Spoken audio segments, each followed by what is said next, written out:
থাকবে। সম্মানিত আমার উপস্থিত দিনী ভাইয়েরা, যে আলোচনাগুলো আপনাদের কাছে নিয়ে বসে থেকে করলাম, এটা হচ্ছে ক্লাসের মতো করে বুঝালাম, ঠিক না?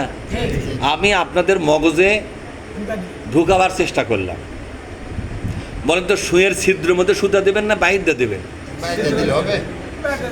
হ্যাঁ, অকুল্লাহুম বলেন, অকুল্লাহুম ফি আনফুসিহিম কাওলাম বালিগা।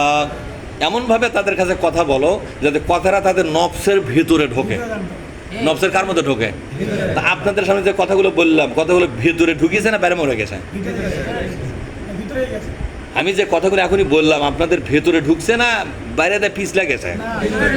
হ্যাঁ, ভেতরে যদি ঢুকে থাকে তাহলে এই সুই সুতোটা কাম হবে, দোকান লাগবে না?